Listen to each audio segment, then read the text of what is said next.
Olá pessoal, uma boa noite. Nós vamos tratar hoje, da temática sobre a questão do pensamento de Freud, e a relação entre subjetividade e sociedade que ele faz nas obras dele, especialmente as obras mais voltadas para a questão da sociedade. E aí a gente vai tentar estabelecer uma relação, do pensamento de Freud com a questão da política na época contemporânea, especialmente, na época, na sua época, a questão do Estado totalitário, do indivíduo narcisista, aquela compreensão do nacional socialismo, que a gente vê muitos autores trabalhando em algumas teses, em algumas obras, e que a obra de Freud serve, para fazer uma análise nesse sentido. Então, a gente vai tentar mostrar a importância, da perspectiva freudiana, para essa análise da sociedade, das questões da filosofia política. Lembrando que Freud é muito importante, a psicanálise de Freud é muito importante na tentativa que a escola de Frankfurt, da primeira geração, tenta fazer, ao tentar relacionar, psicanálise e sociedade, psicanálise filosofia social, psicanálise sociologia, psicanálise política, e tanto Marcuse como Adorno, Horkheimer,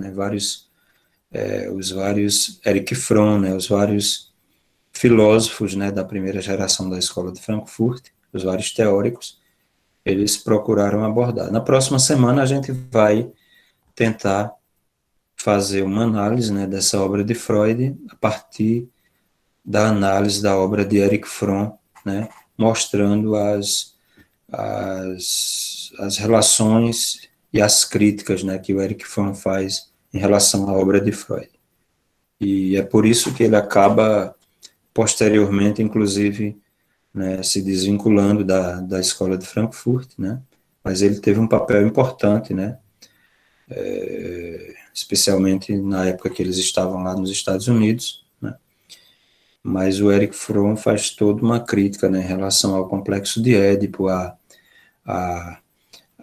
questão do Thanatos, do instinto de morte, e algumas outras questões que a gente vai ver. Mas hoje a gente vai mostrar um pouco dessa questão, do tratamento que o Freud dá nas obras dele, em relação ao sujeito, como é o caso Schreber, que ele vai falar, relatar, e analisar, a obra além das obras de Freud, relacionada à questão da análise do indivíduo, do eu, nós vamos ver a questão da contribuição, de Totem e Tabu, psicologia das massas e análise do eu, o futuro de uma ilusão, mal-estar na cultura, a obra de 39, 1939, sobre Moisés e a religião monoteísta, a gente vai tentar fazer um apanhado geral, e tentar discorrer aqui, em relação ao pensamento de Freud, Então, veja, a perspectiva freudiana,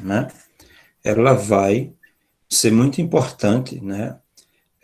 para a própria filosofia, para o próprio pensamento, que na modernidade dá um destaque muito grande à questão da consciência do sujeito, da subjetividade, e que o Freud, além de outros grandes teóricos contemporâneos, ele acaba dando uma contribuição em um outro sentido, ao mostrar a importância do inconsciente, e toda a terminologia, a conceituação que ele faz na psicanálise, em relação à mente humana, e a subjetividade que passa a ser vista de uma outra forma, enquanto na época moderna, principalmente o iluminismo, destacava muito a importância do sujeito, né, do conhecimento, do sujeito de um ponto de vista epistemológico, político, né, e mostrando, né, que essa consciência, ela é capaz de se emancipar e ser livre, né, a partir de uma visão, né, que é a visão do sujeito, né, consciência, enquanto consciência. Freud vai mostrar que essa mente, essa consciência, né,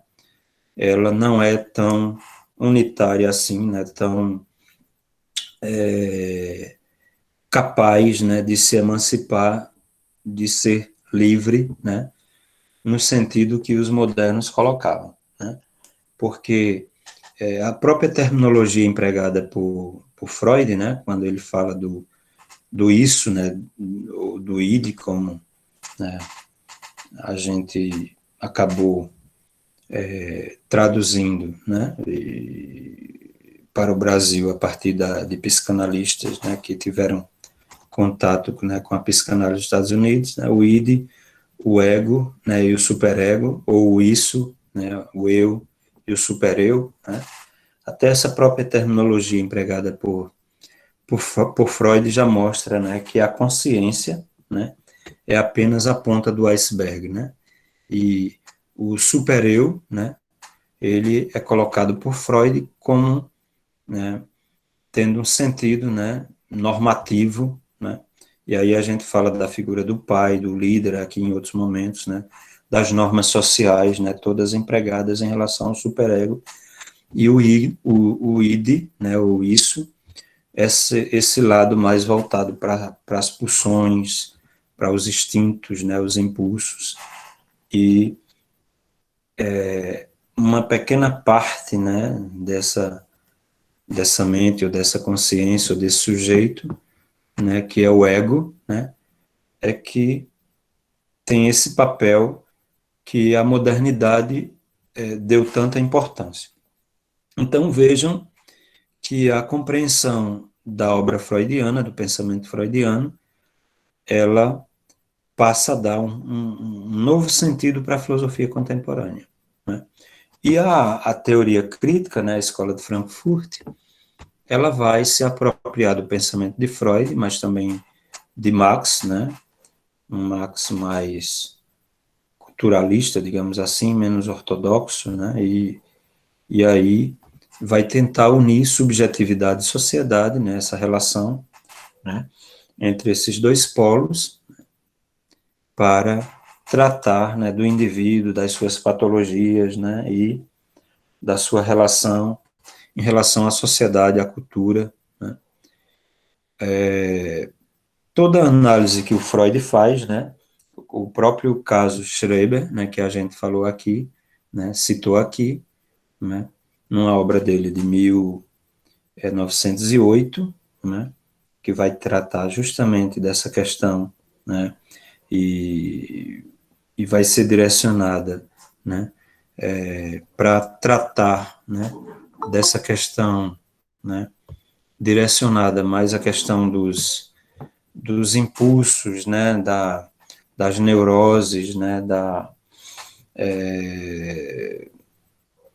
o problema apresentado por Schreber, né, que o Freud passa a analisar, né, que é um indivíduo que passa a ocupar um papel importante na Alemanha, né, no judiciário, né,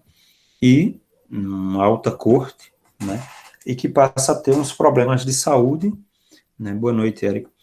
e passa a ter, começamos a aula, né, estamos gravando, tá?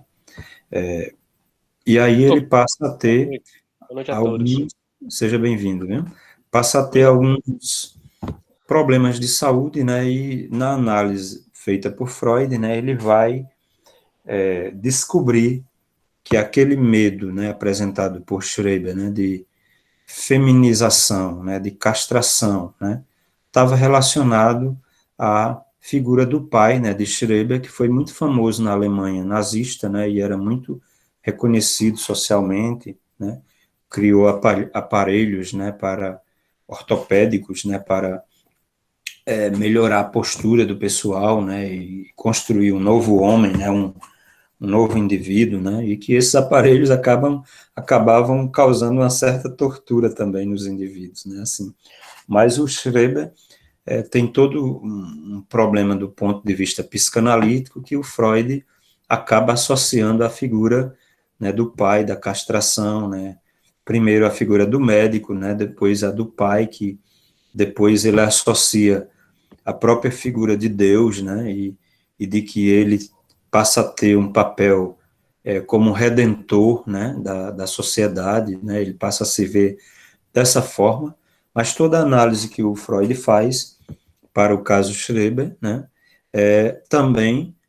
pode servir, inclusive, para as memórias, né, de Schreber, passa a servir, inclusive, até para uma análise da obra de Hitler, né, em Mein Kampf, né, e também para o tipo, né, digamos assim, de relação, né, que o indivíduo tinha, né, com a família e a sociedade alemã daquela época, né. Mas, porque a sociedade alemã, ela acaba aderindo ao nazismo, né, acaba aderindo ao nazismo, e lembram que a escola de Frankfurt, né, eles acabam se decepcionando um pouco com essa questão, inclusive da teoria marxiana, né, no sentido de que a teoria marxiana, ela colocava que o proletariado, né, naquela época, né, veja que está bem perto da Revolução Russa ainda, né, de 1917, ainda não tinha uma perspectiva certa, né, de quem o mundo depois, posteriormente, pós-Segunda Guerra, passa a ser dividido, né, entre dois polos, né, uma bipolaridade que é, por um lado, capitalista, né, associada aos Estados Unidos, e, por outro lado, que é, né, socialista, que seria a União Soviética. E a Alemanha, né, na Alemanha, em toda a Europa, França, você tem intelectuais que são influenciados, né, pelo pensamento marxiano, né, pelo marxismo. E a escola de Frankfurt tenta fazer uma relação entre, né, o pensamento marxiano, né, entre o marxismo, né, marxismo ortodoxo, né, mas numa perspectiva cultural, né, um culturalismo, e o pensamento de Freud, né, que tem uma atenção mais voltada para o sujeito, né. Então, eu vou tentar ser bem sintético, né, porque ontem a gente na aula se estendeu muito, os alunos participaram, né, começaram a falar muito e a gente acabou tendo uma aula muito longa, né, e eu não sintetizei em poucas palavras o que eu queria mostrar para a gente dizer, para a gente começar a nossa discussão, né, as nossas conversas, né. Então, veja, uma obra de Freud, que é a contribuição, né, dele, dada do ponto de vista psicanalítico, voltado para esse aspecto social, né, está bem presente, né,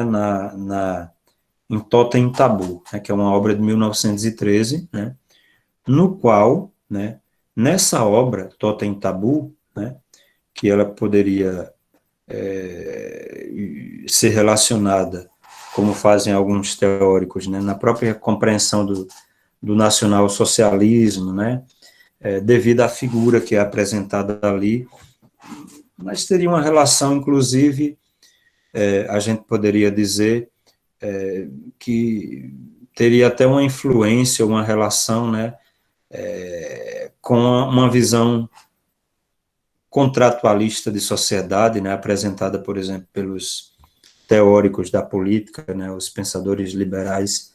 como Hobbes, né, que apresentam a teoria de um contrato social para a criação da sociedade. Como é que o Hobbes, né, que chega, ou o Freud, que chega inclusive a usar termos, né, como o de Hobbes, né, no próprio texto, né, colocando que o homem é homo homines lupus, né, o homem é lobo do homem, né, e inicialmente, né, ele antes do início da sociedade, ele vivia em hordas, né, assim, na interpretação freudiana, né, e aí ele fala da figura, por exemplo, do pai da horda, né, que é um sujeito extremamente autoritário, né, não seria ainda tão humanizado no sentido social, digamos assim, né, porque o pai da horda, né, em Totem Tabu, ele é o indivíduo que expulsa os filhos, né, e ele possui relação com todas as mulheres, né, inclusive as filhas, né, e ele, por ser tão autoritário e tão perverso, ele é morto pelos filhos, que passam a ter um sentimento fraternal e acaba criando um contrato, né, que a gente poderia chamar de um contrato social, né, e a visão totêmica aparece justamente aí, né, a visão ritualista, né, de rememorar essa morte do pai, né, e que os filhos eram canibais, né, todos eles eram canibais, e eles acabam devorando o pai, né, o assassinato do pai, e eles, com o estabelecimento da sociedade, né, já que nenhum tinha poder, por exemplo, para destronar o pai sozinho, eles fazem isso de forma comum, em comum acordo, e a partir dali, né, passam a ter interditos, né, interdições, né, proibições, né, que justamente a gente poderia relacionar as proibições do direito, né, em sociedade, né. Então, uma visão do ponto de vista jurídico, né, a interdição, né, a criação das normas, ela vai proibir, né, a partir daquele momento, o assassinato, né, o incesto e o canibalismo, né. Então, essa visão e essa ritualização, né, ou rememoração, né, através do ritual, do totem, né, ela é para justamente relembrar esse pacto inicial, né, do surgimento da sociedade, na compreensão freudiana, né, e que passa a proibir, né, com a instituição da lei, do direito, né, o assassinato, o incesto e o canibalismo, né, e aí o indivíduo, né, também ele pode ser analisado a partir da perspectiva freudiana, né, a partir da perspectiva narcísica, né, como é feita aí no texto. A gente não vai. Vocês podem procurar, inclusive, o vídeo de ontem da aula anterior, né, para aprofundarem mais essas questões, né, e a gente, na leitura do texto que a gente está fazendo, né, e uma questão importante que eu gostaria de frisar é a importância, por exemplo, da obra de Freud de 1921, né, Psicologia das Massas e Análise do Eu, né, quando ele vai se reportar mais uma vez a figura mítica, né, desse pai, né, que está presente lá em Totem Tabu, e vai associar a figura dos líderes, né, do líder na, na, na sociedade, né, considerada civilizada, né. Então, Freud passa a estabelecer uma relação das massas, né, reunidas do ponto de vista político, né, mostrando que essas massas ou esse indivíduo, eles passam a agir no meio da multidão, né, diferentemente da forma como agiriam sozinho, né, porque a multidão passa a se tornar coesa, passa a se guiar por impulsos irracionais, né, e aí vem a figura do líder também associada ao pai, né, como o próprio Freud passa a fazer essa associação, né, em psicologia das massas e análise do eu, mostrando, né, que a massa ela passa a se tornar coesa, né, a partir do momento, né, que ela passa também a atacar ou a se reportar, né, no seu, digamos assim, certo narcisismo, né, em relação a, a grupos, né, que ela passa a considerar como aqueles não integrantes, né, daquele grupo ao qual ela pertence, né, do ponto de vista político. Então, todos os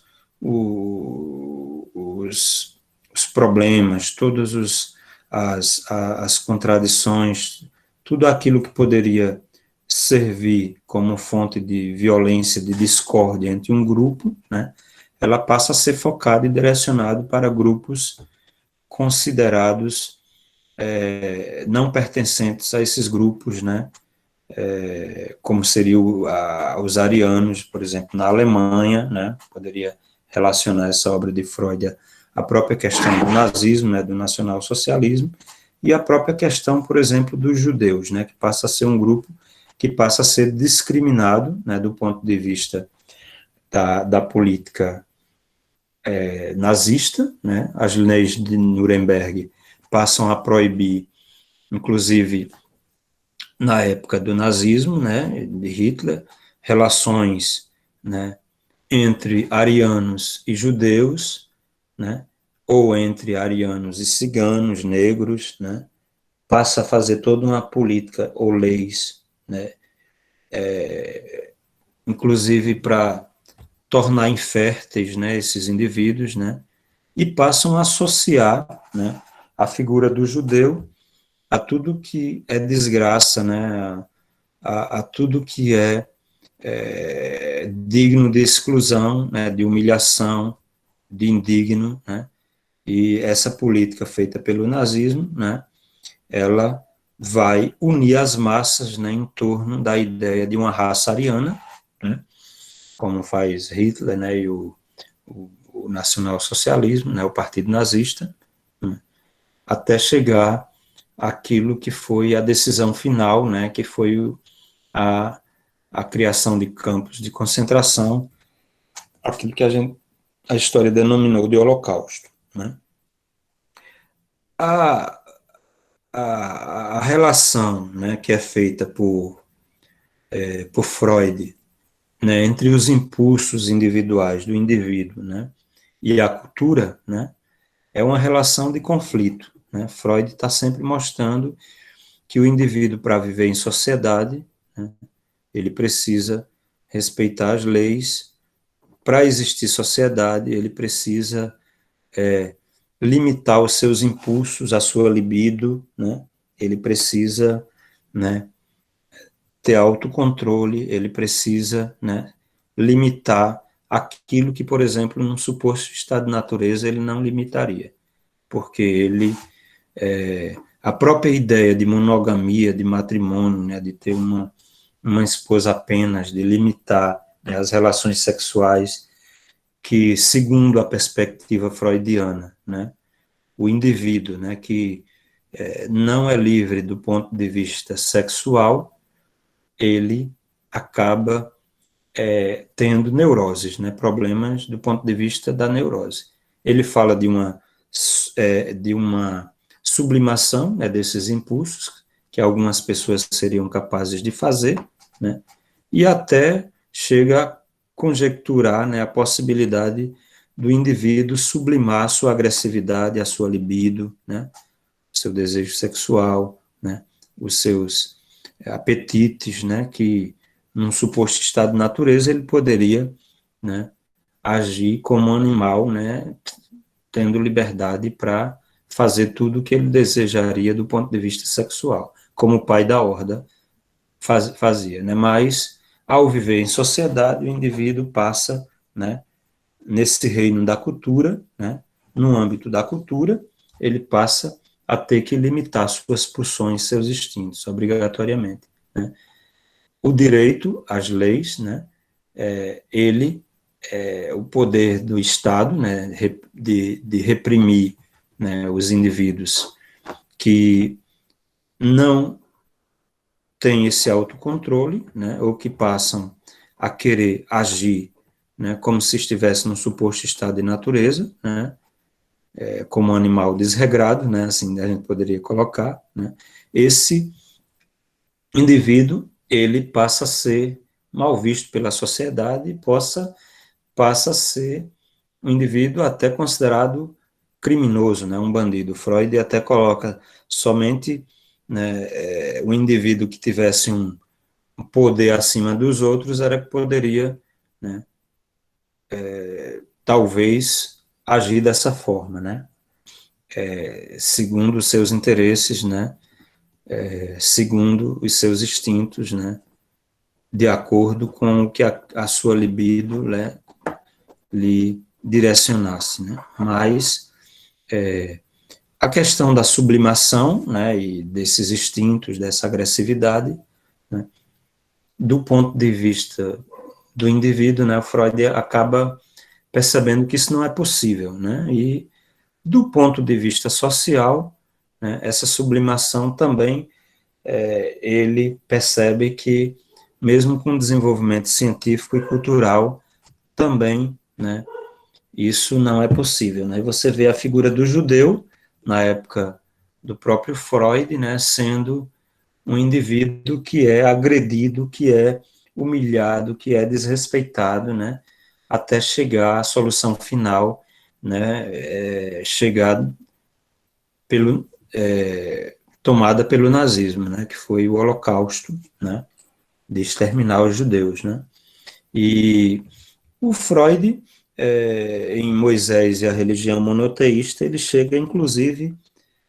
foi um texto que ele começou em Viena e depois, né, devido à ascensão do nazismo, ele acaba concluindo na Inglaterra, né, em Londres, né, mas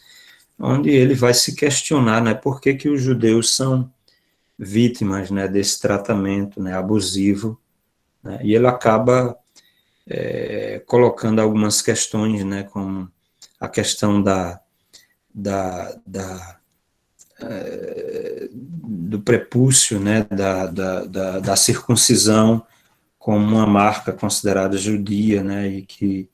é sinal de feminilização pelo nazismo, né, uma marca corpórea, né, como algo que diferencia, são essas pequenas, ele usa um termo que não me, não me,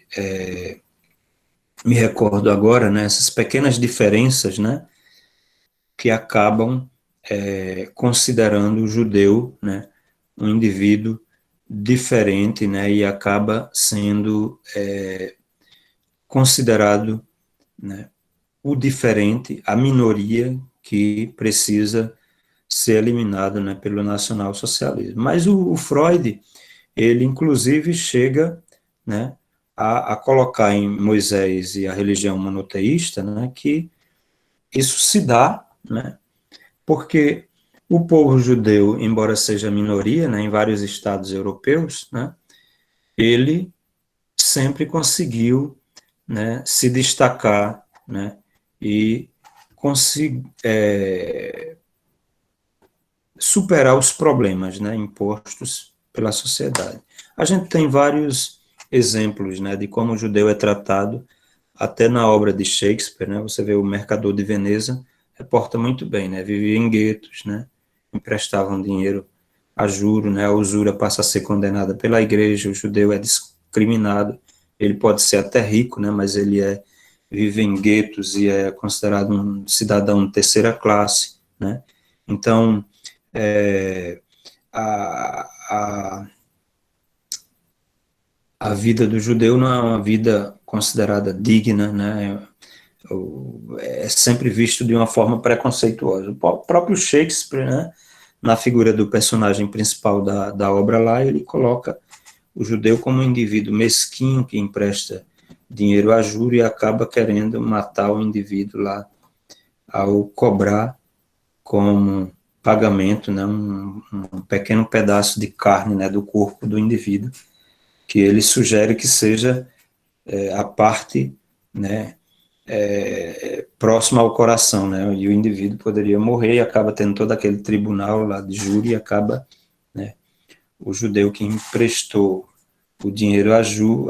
juro, né, ele que acaba se dando mal na história, né, mas toda essa visão, né, em relação ao judeu, né, o Freud considera que tem um simbolismo, né, em Moisés e a religião monoteísta, né, que é aquele de que o judeu, ele, pelo menos do ponto de vista bíblico, né, ele é considerado, ele se considera, ele é orgulhoso de si, porque se considera o povo escolhido, né, por Deus. O nacional-socialistas, os nacional-socialistas, né, os nazistas, eles também se consideravam o povo escolhido, né. O Freud fala de uma inveja, né, que teriam esses povos em relação ao judeu, né, e essa capacidade de superar os problemas e mesmo assim, né, viver bem da forma limitada como eles viviam e dar grandes contribuições, né, em relação a todos os estados europeus, né. Mas a análise freudiana, né, desde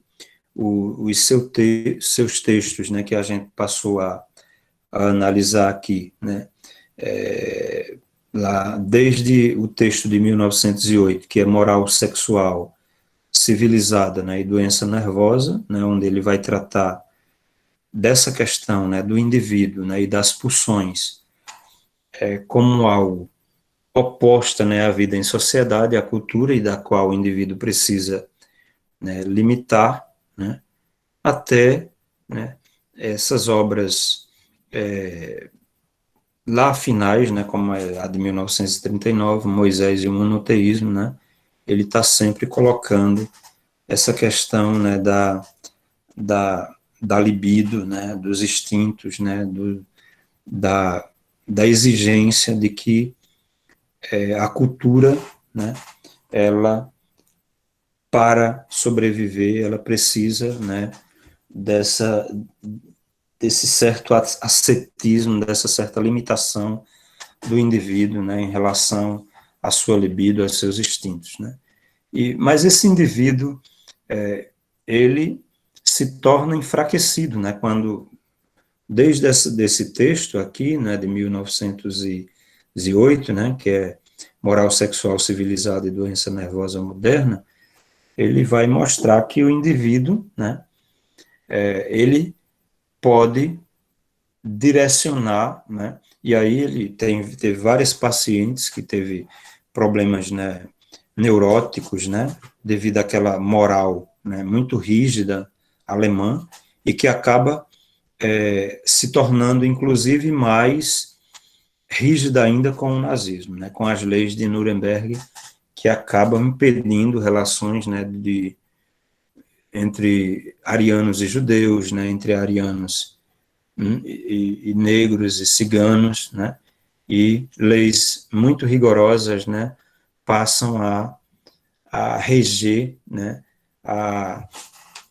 a política nazista, né, a vida alemã, né, nesse período, né, com a ascensão do Partido Nazista. E ele coloca que essa submissão, né,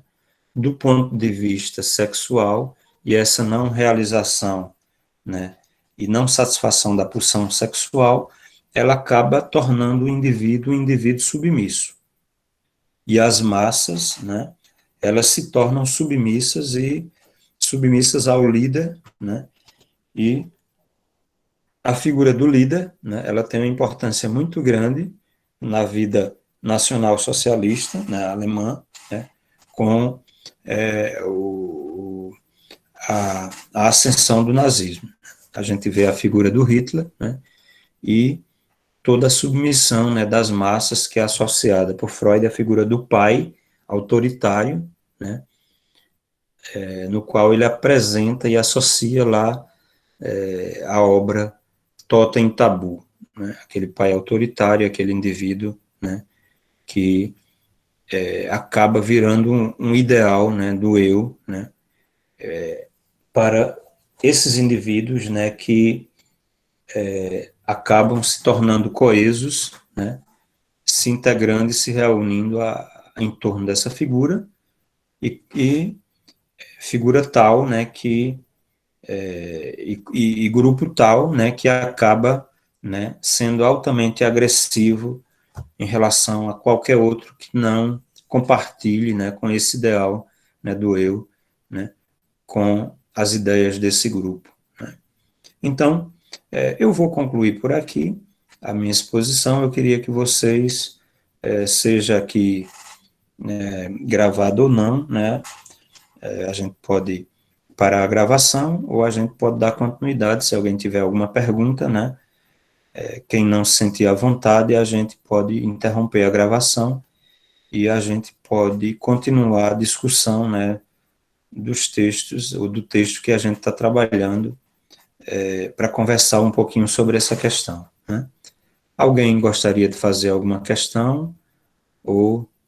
preferem que eu pare a gravação para a gente conversar, né? Então, professor, eu gostaria que, se possível, o senhor pudesse, assim, expor mais sobre aquela questão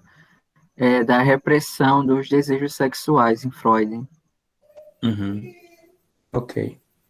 Veja, esse último texto que eu falei, que na verdade é o primeiro texto citado, né, aí na obra que a gente está trabalhando, né, que inclusive é uma tese, né, ele vai colocar essa questão da repressão das pulsões, né, do ponto de vista da análise freudiana, né, como, em vez de, por exemplo, eu tive uma educação que foi seminarística, né, e a gente tem aquela ideia de que o indivíduo ascético, né, que o indivíduo que não tem uma vida sexual, né, ele é um indivíduo que poderia ser talvez até considerado já mais forte, mais pleno, né, já que sua energia ela pode ser sublimada e utilizada para outras coisas, né. Isso me era dito no seminário, né, quando eu era mais jovem, né, eu saí bem jovem, com 20 e poucos anos, no início, né, dos 20, mas eu entrei ainda adolescente, né, no seminário, e a gente ouvia esses discursos, né, da igreja, né, colocando essa questão da sublimação dos instintos, né, dos impulsos, como se a gente, ao reprimir, né, o instinto, a libido, né, o desejo sexual, a gente, né, fosse capaz de se tornar o super-homem, né, que direcionaria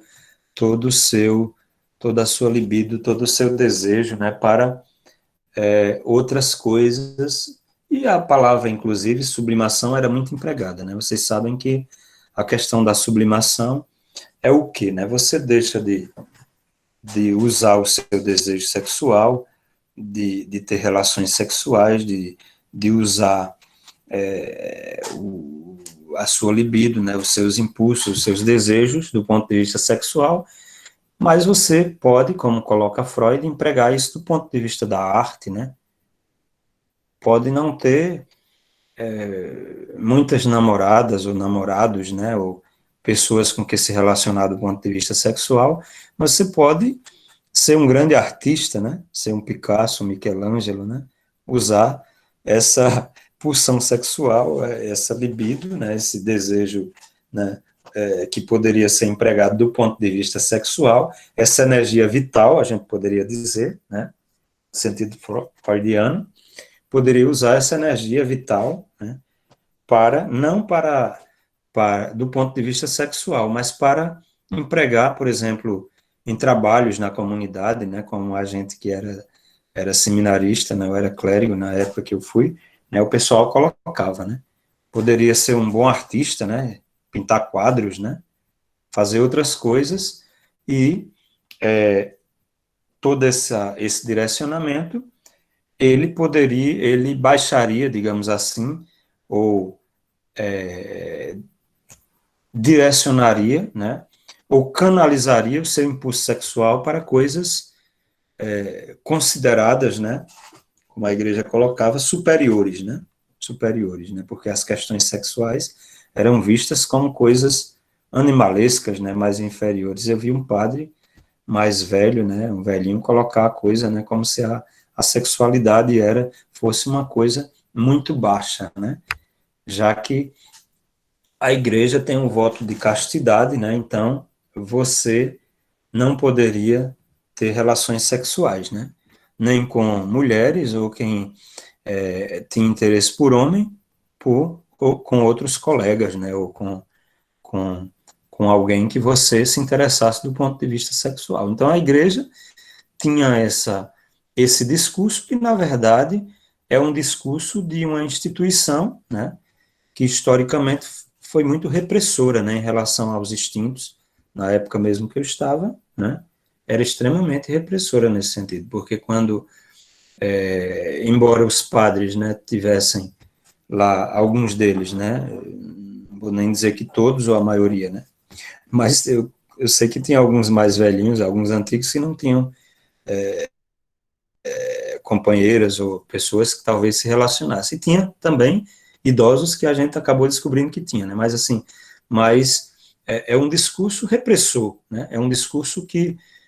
tenta lhe impedir, né? De você realizar o seu desejo. E Freud coloca muito bem isso, né? Nem que seja uma pequena parte, né? Do ponto de vista libidinal, né, dessa energia tem que ser usada do ponto de vista sexual, porque senão aí vem a neurose, né, todo esse problema, né? Aí o que é que ocorria, né? Você às vezes a igreja descobria que determinados indivíduos, né,